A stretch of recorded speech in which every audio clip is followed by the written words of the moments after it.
नमस्कार दोस्तों, मेरा नाम है जयेश।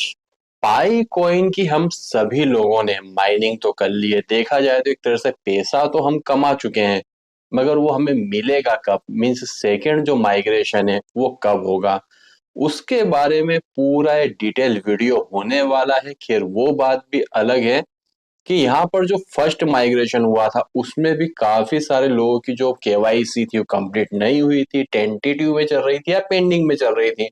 उन्हें भी यहाँ पर जो फर्स्ट माइग्रेशन का पाई कॉइन अभी तक नहीं मिला है। तो यहाँ पर फर्स्ट माइग्रेशन के बारे में तो मैं काफी सारे आपको वीडियो बना कर दे चुका हूँ कि आपका केवाईसी कंप्लीट होगा, अपना वॉलेट आप वेरीफाई करवाइए, आपके पास में कॉइन्स आ जाएंगे। मगर सेकंड माइग्रेशन पर सबकी गाड़ी यहाँ पर अटकी हुई है। तो मैं अभी ऑफिशियली पाई के जो ब्लॉग है उस पर हूं। तो यहाँ पर हम आते हैं कम्युनिटी पर, हम आते हैं ब्लॉग वाले सेक्शन में। इसने रिसेंटली 17 अप्रैल 2025 को मेननेट माइग्रेशन रोड में by priorities and exploring Pi tokens and supply पर पूरा एक आर्टिकल रीड बनाया हुआ है। सिंपल सा मैंने इस आर्टिकल को ओपन किया, इसे मैं हिंदी में कन्वर्ट कर लेता हूँ जिससे कि मुझे आपको समझाने में आसानी हो और आपको सारी चीजें समझने में भी आसानी हो। तो मैं सिंपल सा यहाँ पर आता हूँ ट्रांसलेट वाले सेक्शन में, एक बार मैं इसे रिफ्रेश कर लेता हूँ जिससे कि ये ट्रांसलेट भी हो जाए। तो यहाँ पर मैं आ चुका हूँ ट्रांसलेट वाले सेक्शन में, इसे हिंदी में हमने कन्वर्ट किया। कन्वर्ट कर लेने के बाद में बताया जा रहा है प्राथमिकताओं के आधार पर मेननेट माइग्रेशन रोड मैप और पाई के टोकन मिक्स और आपूर्ति की व्याख्या। तो यहाँ पर सारी डिटेल दी गई, मैं आपको पूरे मेन जो पॉइंट्स है उसके अकॉर्डिंग बताऊंगा जिससे कि आप समझ जाएंगे सेकंड माइग्रेशन कब होने वाला है। तो यहाँ पर बताया गया है कि यहाँ पर सेकंड माइग्रेशन तो होगा, मगर धोखाधड़ी को छोड़कर पाए ईमानदार पायोनियर्स के लिए सटीकता, सुरक्षा और निष्पक्षता सुनिश्चित करने के लिए पिछले 6 वर्षों में जटिल खनन डेटा के आधार पर करोड़ों लोगों के नेटवर्क के लिए माइग्रेशन की आवश्यकता है। यह कई अन्य क्रिप्टो परियोजना की तहत अतिरिक्त डेटा पर अधिक विचार किए बिना हजारों वॉलेट्स में केवल एक साधारण एयर ड्रॉप नहीं है। मीन्स ये कोई एक साधारण एयर ड्रॉप नहीं है जो आपको फटाफट दे दिया जाए, और देने के बाद में जो सच्चे पायोनियर्स है वो तो इसे स्टोर करके रखेंगे क्योंकि इसकी होल्डिंग करके रखेंगे।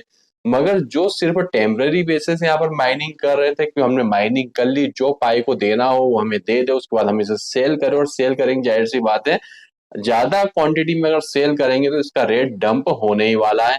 आपको पता होगा बिटकॉइन बिटकॉइन का रेट इतना ज्यादा हाई क्यों है? वो सिर्फ इसलिए हाई है कि जो लोगों ने बिटकॉइन को माइन किया था, जिन लोगों ने बिटकॉइन को परचेस किया हुआ, उन्होंने बिटकॉइन की होल्डिंग की हुई, इसलिए बिटकॉइन इतना ज्यादा जो प्राइस है वो पंप कर रहा है। अगर फटाफट लोग इसे सेल करना चालू कर दे बिटकॉइन को तो ज्यादा समय नहीं लगेगा इसे $1 से $2 आने में, जो कि अभी करीब $92,000 पर ट्रेड कर रहा है।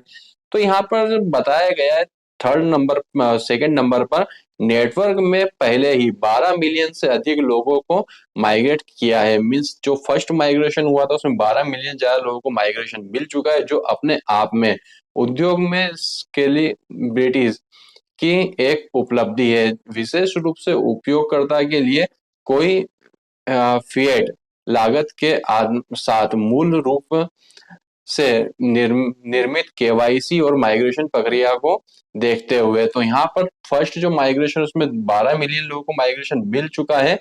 जब ओपन नेटवर्क पर जाने के लिए माइग्रेशन की स्थिति 10 मिलियन निर्धारित की गई थी समय पर, ओपन नेटवर्क में संकीर्ण करने के नेटवर्क की आवश्यकता और मेननेट में लाखों परियोजना को शामिल करने के बीच संतुलन बनाते हुए यह समझा गया था।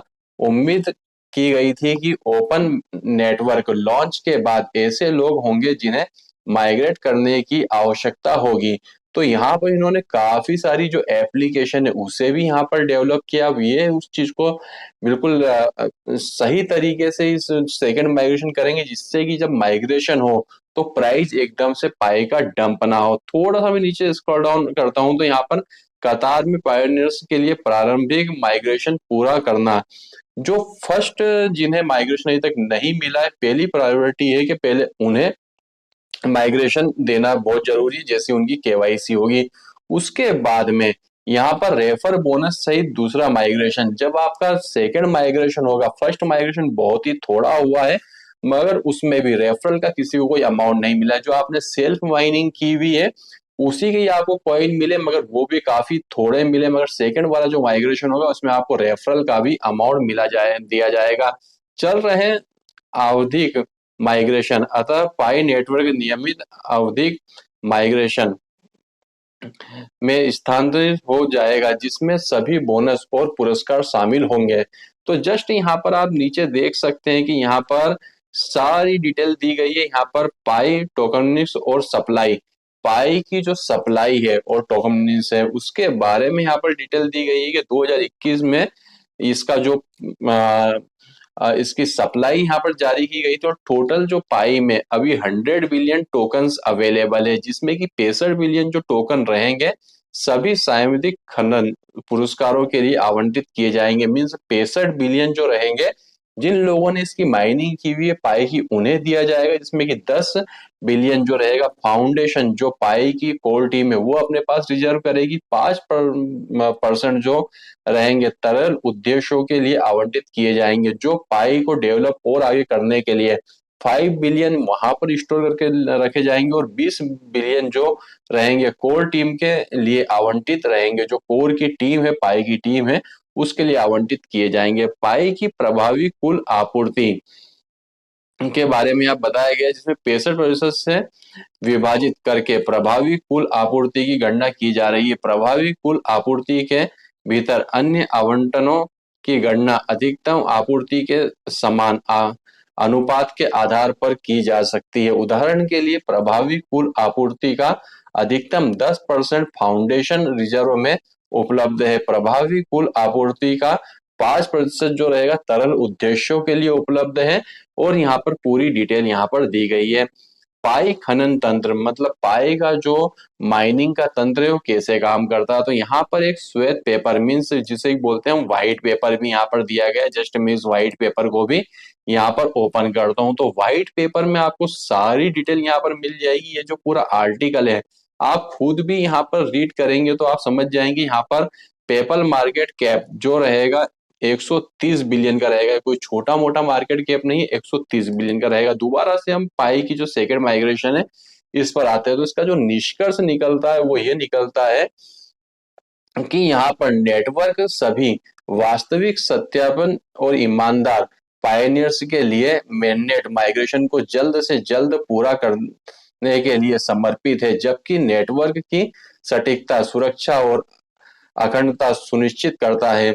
और इसके अलावा पाई के टोकन्स को समुदाय से वास्तविक योगदान के साथ दीर्घकालीन नेटवर्क विकास को के बारे में यहाँ पर सब कुछ बताया गया। तो कुल मिलाकर जो सेकंड माइग्रेशन है ये होगा तो बहुत जल्दी, मगर पूरे सिस्टम को ध्यान में रखते हुए होने वाला है, क्योंकि सेकंड माइग्रेशन में जो पाई कॉइन अनलॉक होंगे वो फर्स्ट माइग्रेशन से काफी ज्यादा होंगे। जो सच्चे पायोनियर्स वो तो उसकी होल्डिंग करके रखेंगे, फटाफट उसे सेल नहीं करेंगे, मगर जिन्होंने टेम्परेरी बेसिस की माइनिंग की हुई है कि यहाँ पर जैसे ही पाई कॉइन आ जाए उसे वो करेंगे, तो उस कंडीशन में प्राइस जो रहेगा काफी ज्यादा डंप जा सकता है। तो इसलिए जो पाई की आपने माइनिंग की है ये सेकेंड माइग्रेशन में आपको रेफरल का अमाउंट मिलेगा, थर्ड माइग्रेशन में भी आपको मिलने वाला है, और उसके बाद में जितने ही पाई आपको मिलने वाले ये मंथली या आपको हो सकता है क्वार्टरली इसके बाद में डिस्ट्रीब्यूट किए जाए। तो ये यहाँ पर ये पूरा आर्टिकल पब्लिश हुआ था जो कि मुझे आपको बताना जरूरी था। तो कुल मिलाकर अपनी पाई की आप माइनिंग करते रहिए। पाई की जो क्वालिटी में काफी होनेस्ट है, ईमानदार है, और साथ में अपने जो पाई है उसे आगे डेवलप करने के लिए काफी ज्यादा जो रहेगा काफी ज्यादा ये कोशिश का मतलब अपना जो काम कर रही है। तो पाई आपको निराश तो नहीं करने वाला, कम से कम मैंने इस प्रोजेक्ट को जितना समझा है उसके अकॉर्डिंग में आप बता सकता हूँ। तो दोस्तों अभी के हमारे इस वीडियो में बस इतना ही था। वीडियो पसंद आया तो वीडियो को लाइक करके चैनल को सब्सक्राइब किए बिना मत जाइएगा। तो वीडियो देखने के लिए आपका धन्यवाद। भगवान करे आपका दिन शुभ हो।